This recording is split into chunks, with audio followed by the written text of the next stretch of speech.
جا جائے. یہ آنکھوں کو بے پرواہ نہ چھوڑو, یہ کانوں کو بے پرواہ نہ چھوڑیں. مجھے کیوں سننا ہے حرام؟ اللہ نے کان اس لیے نہیں دیے. سننا ہے تو تلاوت سنیے, نعتیں سنیے, علماء اہل سنت کے عاشقان رسول علماء کے بیان سنیے. اور تیسری چیز زبان. نبی پاک علیہ الصلوۃ والسلام سے ایک بار سوال کیا گیا. ایک صحابی نے پوچھا, حضور آپ مجھ پر سب سے زیادہ کس چیز کا خوف رکھتے ہیں؟ نبی پاک نے اپنی زبان اقدس پکڑ کر فرمایا, اسے سب سے زیادہ سینسٹیو. آپ کو پتا ہے جسم کے باقی اعضاء تو اوپن ہیں, زبان وہ ہے جس کے 32 پہرے دار ہیں, اور کسی باڈی پارٹ کے 32 پہرے دار نہیں ہیں. 32 دانتوں سے کنٹرول کیا گیا اس کو, مگر وہ 32 پہرے داروں کو توڑ کر بھی جب چلتی ہے نا تو پتہ نہیں کسی کا گھر توڑ دیتی ہے, کسی کا دل توڑ دیتی ہے, کسی سے جھگڑا کر دیتی ہے, کسی سے پارٹنرشپ ختم کر دیتی ہے, بیوی کو طلاق دے دیتی ہے. زبان کیا کچھ نہیں کر سکتی. خدا کی قسم یہ نعمت بھی کمال کی ہے. اگر اس نعمت کا صحیح استعمال کر لیا جائے تو بیٹھے بیٹھے نیکیوں کا انبار لگ سکتا ہے. سب مل کر کہیے سبحان اللہ, کہیے الحمدللہ, اللہ اکبر. کتنی دیر لگی؟ 30 سیکنڈ بھی نہیں لگے ہیں. بیٹھے بیٹھے کیا کما لیا پتا ہے آپ کو؟ اللہ کے نبی علیہ الصلوۃ والسلام کے سچے وعدے ہیں. جو ایک بار سبحان اللہ کہے جنت میں درخت لگا دیا جاتا ہے. ایک بار الحمدللہ کہے جنت میں درخت لگ گیا. ایک بار اللہ اکبر کہے جنت میں درخت لگ گیا. افضل الذکر کہا گیا لا الہ الا اللہ. میں بیٹھا رہوں لا الہ الا اللہ پڑھتا رہوں, بیٹھا رہوں سبحان اللہ پڑھتا رہوں, بیٹھا رہوں اللہ اکبر پڑھتا رہوں. نبی پاک فرماتے جنت کے خزانوں میں سے, جنت کی کیاریوں میں سے اگر کسی کو کچھ چننا ہے تو لا حول ولا قوت الا باللہ پڑھ لے. یہ جنت کے خزانوں میں سے خزانہ ہے. حدیث پاک کا مضمون ہے. کتنا آسان ہے, واقعی کمال کی نعمت ہے. لیکن پرابلم یہ ہے اس نعمت کا صحیح استعمال نہیں کر رہے. اس نعمت سے کوئی فائدہ اٹھانے کی بجائے گناہ کر رہے ہیں, گالیاں دے رہے ہیں, بے حیائی کی باتیں ہو رہی ہیں, غیبتیں ہو رہی ہیں, جھوٹ بول رہے ہیں. نہ کریں ایسا, مارے جائیں گے. یہ زبان گناہوں کے انبار لگا دیتی ہے. کسی کا دل توڑنے سے پہلے سوچو کہ تلوار کا زخم تو بھر جائے گا, زبان کا زخم نہیں بھرتا ہے. آپ زندگی میں کئی بار بول کر پچھتائے ہوں گے کہ یار کاش چپ رہ جاتا. کبھی خاموش رہ کر نہیں پچھتائے ہوں گے. ہاں بول کر یار کیوں بول دیا, دشمنی ہو گئی, رشتہ ٹوٹ گیا, پارٹنرشپ ختم ہو گئی, غصے میں یار نکل گیا زبان سے, تو پہلے سوچتے نا. یہ جو دعوت اسلامی کے ماحول میں بڑا پیارا ایک نعرہ امیر علیہ سنت لگاتے ہیں. کیا نعرہ ہے؟ پہلے تولو بعد میں بولو. یا تو احساس ہی نہیں, ہم تو بولنے کے بعد تول رہے ہوتے ہیں. صحیح بولا غلط بولا, پہلے تولنا تھا نا. تو کاش یہ احتیاط نصیب ہو جائے. تو ان 3 چیزوں کو بچائیے گناہوں سے, آپ بہت سارے گناہوں سے بچ جائیں گے. ویسے اور بھی چیزیں ہیں, لیکن اگر آپ نے ان 3 چیزوں پر کنٹرول کرنے کا ذہن بنا دیا کہ آنکھ سے حرام نہیں دیکھوں گا, کان سے حرام نہیں سنوں گا, زبان سے حرام نہیں بولوں گا, ان تینوں کو اچھے کاموں میں استعمال کروں گا. قرآن کہہ رہا ہے اے ایمان والو اللہ سے ڈرو جیسا ڈرنے کا حق ہے. لیکن اب اگلا حصہ, اللہ اکبر وَلَا تَمُوتُنَّ إِلَّا وَأَنْتُمْ مُسْلِمُونَ. تمہیں اس حالت میں موت نہ آئے کہ تم مسلمان نہ ہو. مرنا ہے تو ایمان کے ساتھ مرنا ہے. یہ بڑا نازک مرحلہ ہے. لوگ کہیں گے جناب اس میں کیا بڑی بات ہے, میں ہوں ہی مسلمان, مروں گا تو مسلمان ہی مروں گا نا. اتنا آسان نہیں ہے. ہاں آؤ پہلے پیرانے پیر کا ذکر کرتے ہیں. غوث پاک تو ولیوں کے سردار ہیں نا, ان کے صدقے انشاءاللہ ہمارے ایمانوں کی حفاظت ہوگی. مگر سنو پیرانے پیر کا عالم کیا ہے, خوف خدا کا عالم کیا ہے. شیخ عبد القادر جیلانی کو ایک بار حرم کعبہ میں دیکھا گیا, کنکریوں پر سر رکھے ہیں اور رب العزت کی بارگاہ میں دعا کر رہے ہیں, اے رب کریم مجھے بخش دے, اگر میں سزا کا حقدار ہوں تو بروز قیامت مجھے اندھا اٹھانا کہ نیکوکار لوگوں کے سامنے شرمندہ نہ ہوں. خوف خدا اس کو کہتے ہیں. یا ایھا الذین آمنوا اتقوا اللہ حق تقاتہ, اللہ سے ڈرو جیسا ڈرنے کا حق ہے. ارے میں گناہگاروں کا سردار, مجھے شرم نہیں آتی اپنے اعمال پر. وہ ولیوں کے سردار ہیں اور اللہ سے کہہ رہے ہیں یا اللہ اگر میرے گناہ زیادہ ہیں تو اندھا اٹھائیے, میں شرمندہ نہ ہو جاؤں. آئے ہائے, یہ ہوتے ہیں اللہ والے.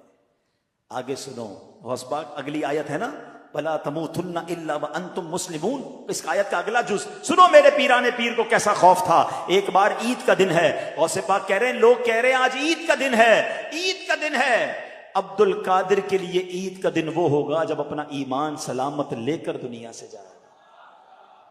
ان کو اتنی فکر ہے ایمان پر موت کی کہ قبر میں ایمان سلامت لے کر جانا ہے.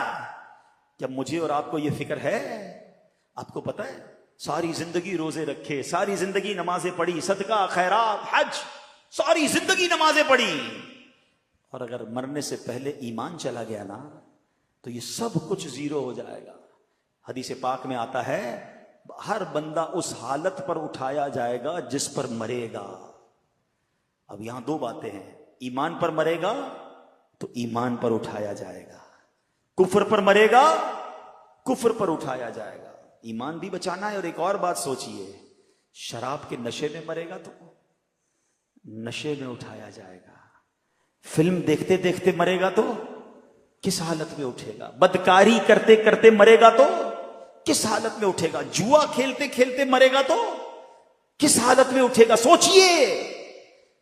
آپ کہیں گے نہیں بھائی ٹھیک ہے میں غلط کام کرتا ہوں مگر اس وقت کیسے مروں گا.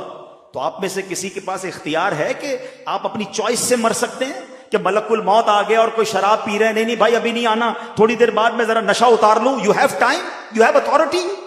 کسی کو پتا ہے میں کب مروں گا؟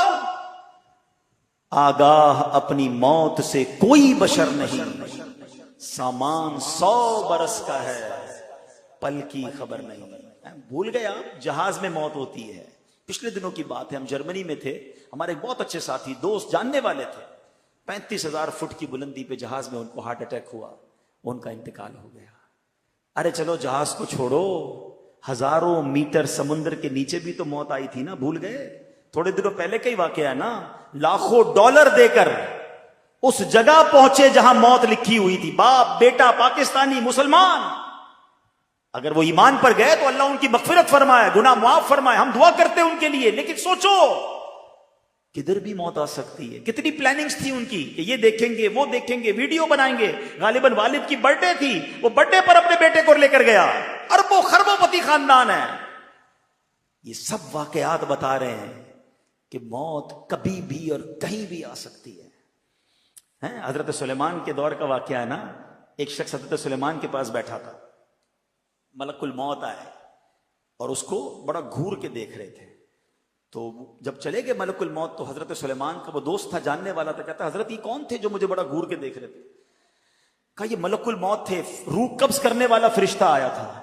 کہا حضرت لگتا ہے میرا ٹائم قریب آنے والا ہے, اتنا گھور کے دیکھ رہے تھے. آپ کی تو ہواؤں پر حکومت ہے, آپ جلدی سے ہوا کو حکم دے مجھے یہاں سے ہندوستان لے جائے. اب غالباً مصر تھا وہ. حضرت سلیمان نے ہوا کو کہا اس بندے کو ہندوستان لے جاؤ, ہند لے جاؤ. تھوڑے دنوں بعد ملک الموت آئے تو حضرت سلیمان نے پوچھا اے ملک الموت, اے روح قبض کرنے والے فرشتے, تھوڑے دنوں پہلے تم آئے تھے, میرا ایک دوست بیٹھا تھا, بڑا تم اسے غور سے دیکھ رہے تھے, ماجرا کیا تھا؟ کہا حضرت میں یہ سوچ رہا تھا, ملک الموت کہتے ہیں کہ میرے پاس یہ لکھا ہوا ہے کہ تھوڑی دیر بعد اس کی روح ہند میں قبض کرنی ہے, بندہ آپ کے پاس بیٹھا ہے. بات آئی سمجھ؟ اس کو پہنچنا تھا وہاں پر. اس نے خود کہا حضرت سلیمان سے کہ حضور آپ ہوا کو حکم دیں کہ مجھے ہند پہنچایا جائے. وہیں پہنچیں گے میں اور آپ, اللہ کرے مدینے پہنچے. یا اللہ سخی کے در پر آئے ہیں, ہمیں مدینے کے سوا کہیں موت نہ دینا. جب آخری وقت آ جائے مولا مدینے بلا لینا. سبز گنبد کے جلوے ہوں, آقا کا جلوہ ہو, ایمان اور عافیت پر کلمہ پڑھ کے مدینے میں موت نصیب ہو جائے. خدا کی قسم خوش نصیب ہے جو مدینے میں مرتا ہے. نبی پاک نے فرمایا تم میں سے جس سے ہو سکے وہ مدینے میں مرے, کہ جو مدینے میں مرے گا میں اس کی شفاعت کروں گا. ایمان پہ دے آمین آمین. موت مدینے کی گلی میں,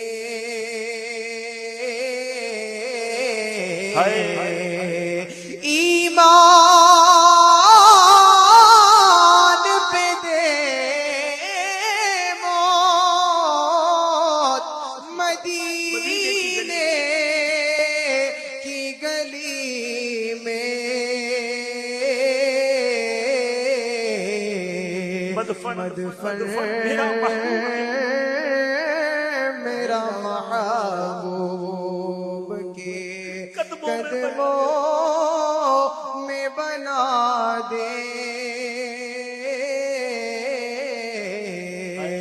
مدفن سفر میرا محبوب کے قدموں میں بنا دے. تو اے میرے پیارے اسلام میں 2 ٹارگٹ اب لے لو آج. ایک تو ایمان پر مرنا ہے اور برا خاتمہ نہ ہو. گناہوں کے دوران نہیں مرنا ہے. اب وہ بندہ سوچے جو شراب پیتا ہے کہ شراب پیتے پیتے مر تو سکتا ہوں نا. جو بدکاری کرتا ہے وہ سوچے بدکاری کرتے کرتے مر تو سکتا ہوں نا. جوا کھیلنے والا سوچے کہ جوا کھیلتے کھیلتے مر سکتا ہوں. چوری کرنے والا سوچے کہ کسی کا گھر لوٹ رہا ہوں, کسی کی جیب کاٹ رہا ہوں, کسی کو پستول دکھا کے موبائل چھین رہا ہوں, اسی وقت مر گیا. تو آقا نے فرمایا جس حالت میں مرے گا اسی حالت میں اٹھائے. کیا منہ دکھاؤں گا اللہ کو؟ ہے اللہ کی نافرمانی کرتے کرتے مروں. ماں باپ کو ستاتے ستاتے مر گیا تو کیا ہوا؟ کیا ہوگا سوچو. بھائی بہنوں کے ساتھ زیادتی, اپنی بہنوں کی وراثت پر قبضہ کر کے مر گیا تو کیا اللہ کو منہ دکھاؤں گا؟ مرنا ہے یاد رکھنا, مگر بری موت نہیں مرنا ہے. اب مجھے بتاؤ تمنا سب کی کیا ہے؟ کہ نماز میں موت آ جائے, سجدے میں موت آ جائے, قرآن پڑھتے پڑھتے موت آ جائے, کلمہ پڑھتے پڑھتے موت آ جائے, مسجد میں موت آ جائے, ہے نا تمنا. اب میں آپ سے سوال کرتا ہوں, سچی اپنے دل سے سچا جواب دینا. بتاؤ کس کا چانس زیادہ ہے اچھی موت کا؟ اس کا کہ جو ایک وقت کی نماز نہیں پڑھتا ہے, جو بے حیائی کے کام کرتا ہے, جو دوستوں کے ساتھ بیٹھ کر غیبتیں کرتا ہے, فلمیں ڈرامے گانے باجے دیکھتا اور سنتا ہے, جو شراب کی محفلوں میں تاش کی محفلوں میں بیٹھتا ہے, اس کو موت آئے گی تو کیا اس کو سجدے والی قرآن والی تلاوت والی موت آئے گی؟ یہ سچ بتاؤ اس کا چانس زیادہ ہے جو 5 وقت با جماعت مسجد میں نماز پڑھتا ہے, روز تلاوت قرآن کرتا ہے, 313 بار کم از کم روزانہ درود پاک پڑھتا ہے, اپنے ماں باپ سے جب ملتا ہے ان کے ہاتھ چومتا ہے, مسلمانوں کو نیکی کی دعوت دیتا ہے, کبھی درس میں بیٹھتا ہے, کبھی اجتماع میں جاتا ہے, کبھی مدنی مذاکرے میں جاتا ہے, کبھی مدنی قافلے میں جاتا ہے. ارے موت تو سب کو آنی ہے. دل سے اپنے دل پہ ہاتھ رکھ کے بتاؤ کس کا چانس زیادہ ہے کہ انشاءاللہ جس کی اچھی موت آئے گی؟ یقیناً اس کی آئے گی جو روزانہ اچھے کام کر رہا ہو. میں سچ بتاؤں, عقل مند وہ ہے, وہ کام چھوڑ دو جس حالت میں مرنا نہیں چاہتے, کیونکہ اگر اس حالت میں مر گئے نا تو واقعی مارے جائیں گے.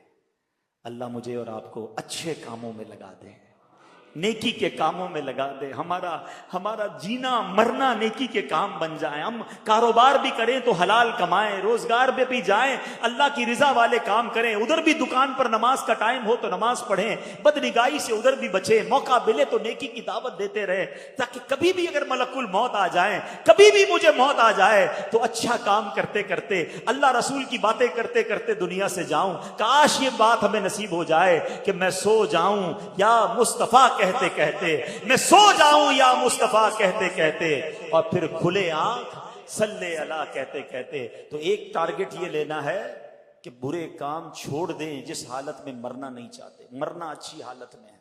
اور دوسرا ٹارگٹ کیا ہے؟ ایمان سلامت لے کر جانا ہے. سیدی اعلیٰ حضرت فرماتے ہیں کہ جس کو زندگی میں سلب ایمان کا خوف نہ ہو, یعنی جس کو یہ خوف نہیں ہے نا کہ میرا ایمان چھن سکتا ہے, مرتے وقت اس کا ایمان سلب ہونے کا اندیشہ ہے, ڈر ہے کہ اس کا ایمان سلب کر لیا جائے. اے میرے پیارے اسلام بھائیوں, ایمان کی جو ڈاکو ہے نا وہ گھوم رہے ہیں. ہاں اس وقت بہت برا حال ہے. بڑی پلاننگ کے ساتھ میرے اور آپ کے ایمان کو چھیننے کے لیے شیطان نے پلان کیا ہوا ہے. شیطان بڑا مردود ہے, وہ تھوڑی چاہتا ہے میں اور آپ ایمان لے کر جائیں, وہ چاہتا ہے میں تو جاؤں گا جہنم میں, ان کو بھی ساتھ لے جاؤں. تو مذہبی حلیہ اپنا کر کوئی سوشل میڈیا پہ بیٹھا ہوا ہے, کوئی انٹرنیٹ پر بیٹھا ہے, کوئی جناب قرآن کی اپنی تفسیر بیان کر رہا ہے, کوئی حدیثیں بیان کر کر کے لوگوں کو گمراہ کرنے کی کوشش کر رہا ہے, اور بھولے بھالے مسلمان سب کی باتیں سن رہے ہیں, سب کو فالو کر رہے ہیں, سب کو دیکھ رہے ہیں اور پریشان ہو رہے ہیں. مجھے سمجھ نہیں آتا. ایک بات بتاؤ, آپ کو گھر بنانا ہو تو موچی سے بناتے ہیں بلڈر سے بناتے ہیں؟ بلڈر سے بناتے ہیں, موچی کا کام نہیں ہے. چپل بنانے ہوتے تو موچی سے بناتے ہیں, دوائی لینی ہوتی ہے تو موچی سے نہیں لیتے, ڈاکٹر سے لیتے ہیں. جس کام کی ضرورت اس کے ایکسپرٹ کے پاس جاتے ہو نا. تو میرا دین اتنا مظلوم ہو گیا کہ جو سکھائے اسے سیکھنا شروع کر دو گے. دین بھی سیکھنا ہے تو عاشقان رسول علماء سے سیکھنا ہے, اور دیکھنا ہے کہ ان کے دل میں صحابہ کی محبت ہے کہ نہیں، اولیاء کی محبت ہے کہ نہیں، اہل بیت کی محبت ہے کہ نہیں، رسول پاک کی محبت ہے کہ نہیں، اللہ سے محبت کرتا ہے کہ نہیں۔ ارے جو ان ہستیوں سے محبت نہیں کرتا اس کا میں نے کیا کرنا ہے؟ یہ سب چیزیں آپ نے سیکھنی ہوں گی۔ اے میرے پیارے اسلامی بھائیوں، یہ بڑا پرفتن دور ہے، دین کے نام پر ہمارے ایمان پر ڈکیتی ڈالی جا رہی ہے۔ اعلیٰ حضرت نے 100 سال پہلے سمجھا دیا تھا، سونا جنگل، رات اندھیری، چھائی بدلی کالی ہے، سونے والو جاگتے رہیو، چوروں کی رکھوالی ہے۔ ارے چور ہی رکھوال بن گئے ہیں، آنکھ سے کاجل صاف چرا لے، یا وہ چور بلا کے ہیں، تیری گٹھڑی تاکی ہے اور تو نے نیند نکالی ہے۔ ہمیں اپنے آپ کی اپنے ایمان کو بچا کر اپنی ایمان کو سلامت لے کر قبر میں جانا ہے۔ تو ایک تو یہ بات کہ ہمیں علماء کرام سے مربوط رہنا ہے، عاشقان رسول علماء کرام سے۔ اور آج دعوت اسلامی کا ماحول آپ کے سامنے ہے، سبحان اللہ، صحابہ کی محبت بھی دیتا ہے، اولیاء کرام کی محبت بھی پلاتا ہے، اہل بیت سے بھی پیار کا درس ملتا ہے، عشق رسول کے جام بھی بھر بھر کے پلائے جاتے ہیں۔ کوالیفائڈ سرٹیفائڈ مفتیان کرام علماء کرام موجود ہیں، ماشاءاللہ مستند کتابیں لکھی جا رہی ہیں۔ تو جب اتنا کچھ دعوت اسلامی کے پاس موجود ہے تو کیوں نہ ہم اس سے وابستہ ہو کر اپنے ایمان کی حفاظت کریں۔ ایک اور اہم بات، آخری بات، باتیں تو بہت ساری ہیں مگر ٹائم کافی ہو گیا ہے۔ ایمان کی حفاظت کے لیے ذرا سنیے گا، آقا علیہ الصلوۃ والسلام فرماتے ہیں آدمی اپنے دوست کے دین پر ہوتا ہے، اسے یہ دیکھنا چاہیے کہ کس سے دوستی کر رہا ہے۔ اب غور کیجئے، ہم جوتا نہیں سلواتے جب تک پتہ نہ چلے موچی کیسا ہے، کپڑے نہیں سلواتے اس درزی سے جب تک پتہ نہ چلے یار درزی ٹھیک ہے، کپڑے صحیح سیتا ہے کہ نہیں، ڈاکٹر کے پاس جانے سے پہلے 4 بندوں سے پوچھتے ہیں یار ڈاکٹر ٹھیک ہے کہ نہیں، اور جو تھوڑی دیر بیٹھا اس کو دوست بنا لیا۔ بلکہ اب تو ڈیجیٹل دوست، friend request I accept, friend request I accept, حالانکہ بندہ دوست کے دین پر ہوتا ہے۔ اب لوگوں سے پوچھو نا یار تم نے اس کو دوست بنایا جو صحابہ کو برا بھلا کہتا ہے؟ ہاں بھائی اس کا عقیدہ ہے، میں تو بس صرف دوست ہوں، چائے پیتے ہیں رات کو بیٹھتے ہیں۔ کوئی ہے بھائی وہ اہل بیت کو برا بھلا کہہ رہا ہے؟ ٹھیک ہے اس کا عقیدہ ہوگا، دوستی، میں تو بس ایسی ہم کھاتے پیتے ساتھ ہیں۔ غور کیجئے یہ کدھر جا رہے ہو آپ؟ بد عقیدہ سے دوستی کرو گے؟ چلو میں آپ سے ایک سوال کرتا ہوں، کوئی آپ کی ماں کو برا بھلا کہے، آپ کے والد کو برا بھلا کہے، رات کو بیٹھو گے چائے پینے اس کے ساتھ؟ جاؤ گے اس کے گھر پہ؟ بلاؤ گے اس کو گھر پر؟ نہیں۔ میری ماں کو برا بھلا کہے میں اس کا گریبان پکڑ لوں، اور مومنین کی ماں کو برا بھلا کہے میں اس سے دوستی کروں؟ میرے والد کو برا بھلا کہے مجھے بالکل نہیں پسند ہے، صحابہ کو برا بھلا کہے مجھے کوئی ٹینشن نہیں ہے، ہمارے خاندان والوں کو برا کہے تو مجھے کوئی میں جان لے لوں اس کی، اولیاء کرام کے بارے میں بکواس کرے جو اللہ کے دوست ہیں مجھے کوئی پرابلم نہیں ہے۔ کس سے دوستیاں لگا رہے ہو؟ وہ کیسے میرا دوست ہو سکتا ہے؟ دوست کے دین پر ہوتا ہے۔ اللہ کرے کہ دوست بنانے سے پہلے ہم چیک کریں کہ اس کا دین ایمان کیا ہے، اس کا عقیدہ کیا ہے، اور یہ سب سے زیادہ ضروری ہے۔ اگر وہ اللہ رسول کا نہیں، صحابہ اہل بیت کا نہیں، چاہے میرا رشتہ دار کیوں نہ ہو، میرا اس سے کوئی تعلق نہیں ہے۔ الحب فی اللہ والبغض فی اللہ، محبت بھی اللہ کے لیے ہے، اگر دشمنی ہے تو اللہ کے لیے ہے، ذاتی کوئی دشمنی نہیں، ذاتی کوئی محبت نہیں۔ آخری بات سن لو، امام حسن مجتبیٰ نے ایک بار مولا علی سے سوال کیا، نواسہ رسول ہے نا، کہتے ہیں اے بابا جان کیا آپ مجھ سے پیار کرتے ہیں؟ کہاں بیٹا تم سے پیار کرتا ہوں۔ بابا جان آپ حسین سے بھی پیار کرتے ہیں رضی اللہ عنہ؟ کہاں میں حسین سے بھی پیار کرتا ہوں۔ آپ نبی پاک سے بھی پیار کرتے ہیں؟ کہاں آپ کے نانا جان سے بھی پیار کرتا ہوں۔ آپ اللہ سے بھی پیار کرتے ہیں؟ کہا میں اللہ سے بھی بہت محبت کرتا ہوں۔ تو چھوٹی عمر میں تھے، کہتے ہیں بابا جان ایسا کیسے ہو سکتا ہے، ایک دل میں اتنی ساری محبتیں جمع کر لی آپ نے؟ امام مولا علی تو پھر مولا علی ہے نا، کیسا جواب؟ آقا فرماتے میں علم کا شہر ہوں، علی اس کا دروازہ ہے۔ کہتے ہیں بیٹا دیکھتے نہیں جب نماز کا وقت ہوتا ہے سب کو چھوڑ کر اللہ کی بارگاہ میں حاضر ہو جاتا ہوں، محبت تو ایک سے ہی کرتا ہوں، اس کی وجہ سے باقی سب سے محبت کرتا ہوں۔ ہمیں جو صحابہ سے پیار ہے نا وہ اللہ کی وجہ سے ہے، اولیاء سے پیار اللہ کی وجہ سے، اللہ کے پیارے ہیں نا، نبی پاک سے پیار کیوں ہے؟ وہ اللہ کے محبوب ہے۔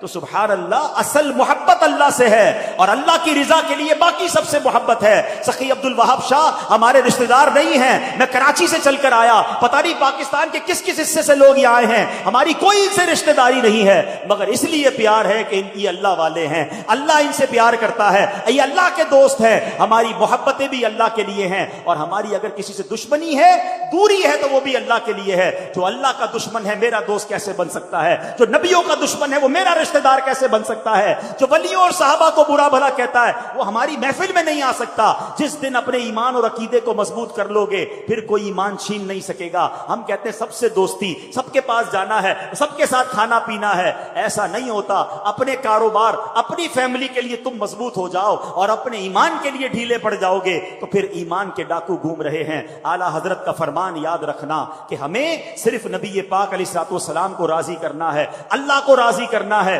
انشاءاللہ باقی سارے کام سیدھے ہو جائیں گے. کیا فرمایا میرے رضا نے؟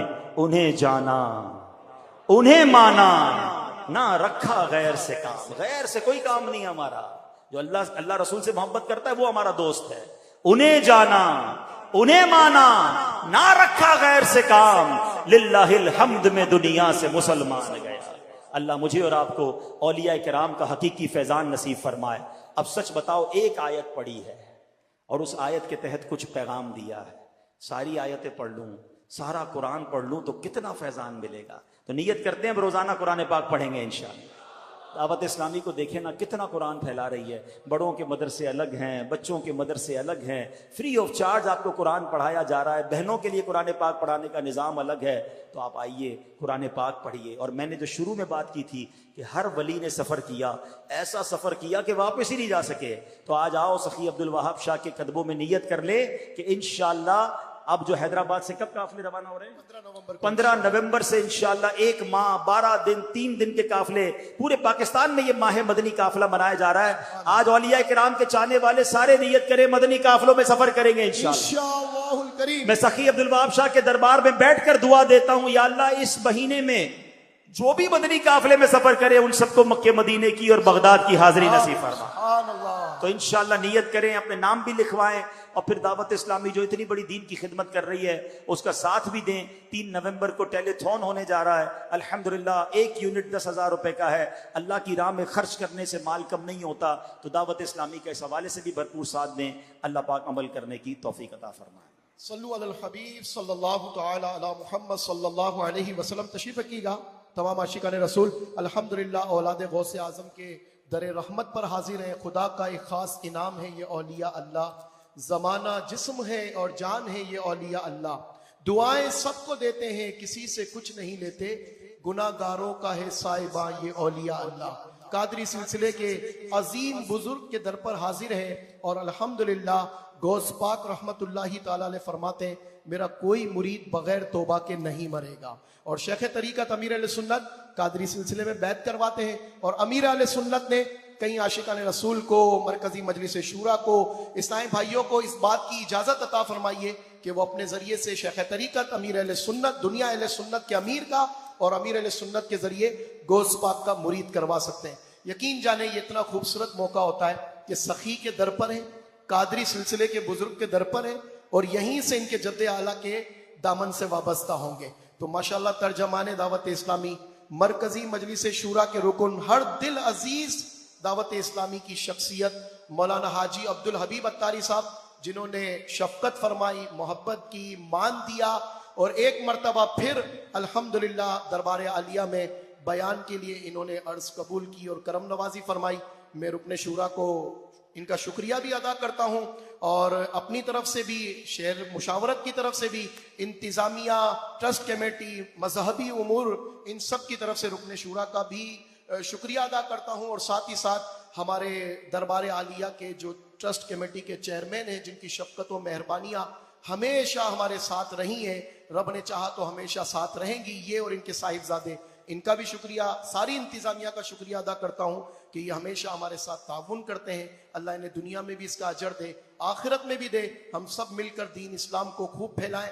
رکن شورا سے عرض کروں گا آج سخی کے در پر اس اللہ کے گھر میں ہم موجود ہیں، عاشقان رسول کا قرب ہے، سخی گواہ ہیں، علماء یہاں موجود ہیں. ہمیں گناہوں سے توبہ بھی کروائیں اور ہمیں شیخ طریقت کے ذریعے غوث پاک کا مرید بھی بنائیں. جس طرح رکن شورا فرمائیں پیچھے پیچھے دوہراتے جائیں.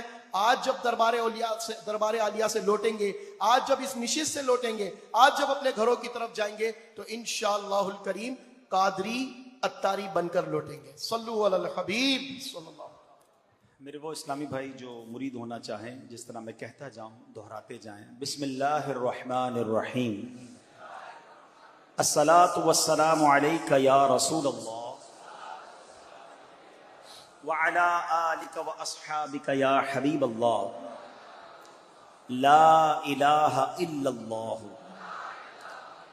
محمد رسول الله صلی اللہ تعالی علیہ وسلم۔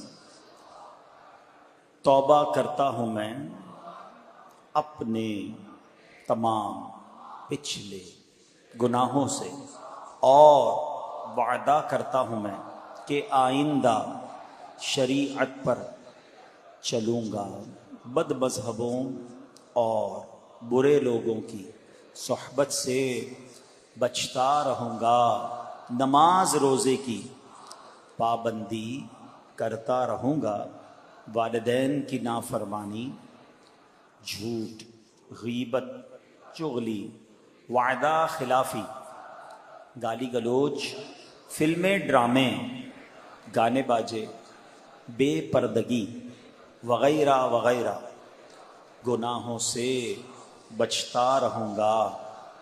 اے اللہ میری اس توبہ کو قبول فرما اور مجھے میرے وعدے پر ثابت قدم رکھ۔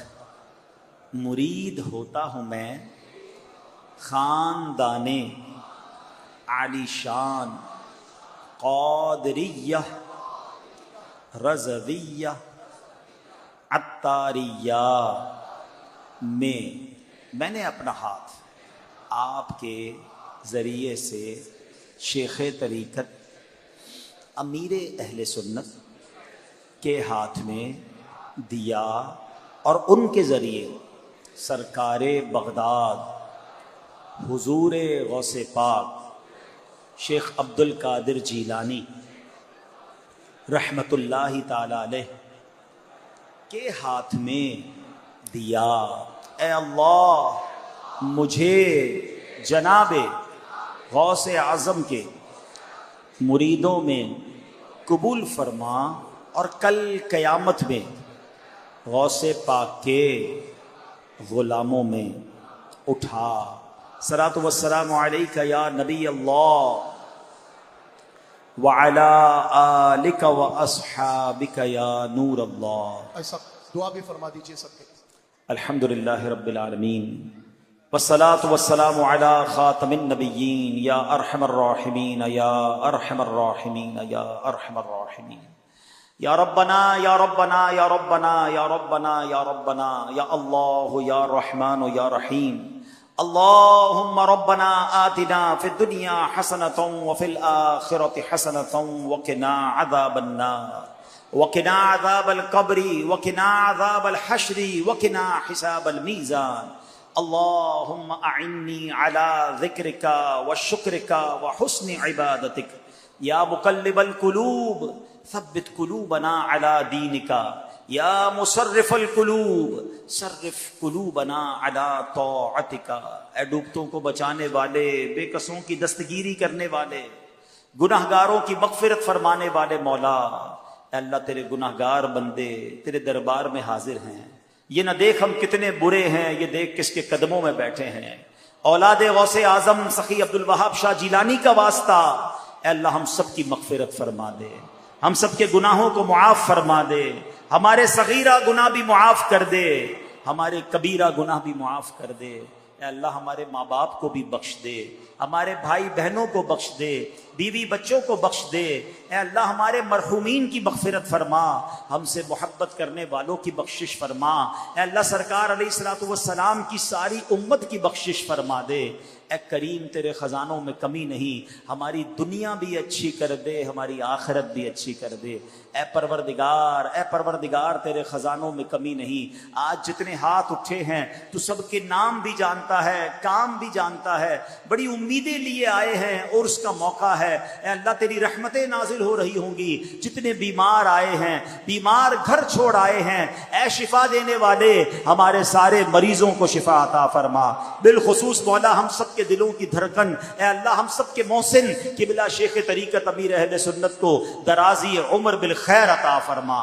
اے اللہ جو بے اولاد ہیں انہیں نیک اور صالح اولاد دے دے، جو بیٹوں کے تمنائی ہیں ماں باپ کا ہاتھ پکڑ کے جنت میں لے جانے والا بیٹا عطا کر دے۔ اے اللہ جو اولاد والے ہیں ان کی اولاد کو ماں باپ کی آنکھوں کا نور بنا دے۔ اے اللہ جو قرضوں کے بوجھ تلے دب گئے ہیں انہیں قرضوں سے خلاصی عطا کر دے، جن کے گھروں میں لڑائی جھگڑے ہیں امن و سکون عطا کر دے۔ اے اللہ جن کے رشتوں میں رکاوٹیں ہیں اچھے اور نیک رشتے عطا فرما۔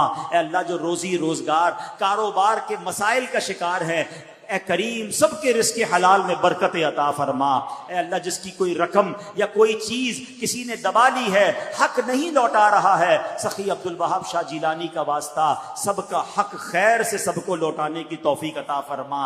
اے کریم مولا ہمیں حاسدوں کے حسد سے بچا، بد نظروں کی بد نظری سے بچا، شیطان کے شر سے بچا، جادو ٹونے آسیب سے بچا، زمینی آسمانی بلاؤں سے بچا، زلزلوں طوفانوں وائرسوں سے بچا۔ اے اللہ ہمیں زوال نعمت سے بچا۔ اے اللہ ہماری عزتوں کی حفاظت فرما، ہماری جان مال عزت آبرو آل اور اولاد دین اور ایمان کی حفاظت فرما۔ اے رب کریم تیرے دربار میں التجا ہے فلسطین کے مسلمانوں کی غیب سے مدد فرما۔ اے اللہ ہمارے پاکستان کو خوشحالی اور ترقیاں عطا فرما، عالم اسلام کا بول بالا فرما، دعوت اسلامی کو ترقیاں اور عروج عطا فرما۔ سخی عبد الوہاب شاہ جیلانی کے مزار کی جو انتظامیہ ہے، اے اللہ جو ہم سے اتنی محبت کر کے ہمیں اجتماع کا موقع دیتے ہیں، اے اللہ ان کے درجات کو بلند فرما۔ اے اللہ ان سے اور اخلاص کے ساتھ سنتوں کی اور نیکیوں کی خدمت لے لے۔ اے اللہ ان کی عزتوں میں اضافہ فرما۔ اے کریم ہم جو مانگ سکے ہمیں وہ بھی عطا فرما، جو نہ مانگ سکے ہمارے حق میں بہتر ہو وہ بھی عطا فرما۔ اللہم ربی یسر ولا تعسر وتمم لنا بالخير يا فتاح وبك نستعين وافوض امري الى الله ان الله بصير بالعباد لا اله الا انت سبحانك اني كنت من الظالمين ببركة ان الله وملائكته يصلون على النبي يا أيها الذين آمنوا صلوا عليه وسلموا تسليما اللهم صل على سيدنا ومولانا محمد طب القلوب ودوائها وعافية الأبدان وشفائها ونور الأبصار وضيائها وعلى آله وصحبه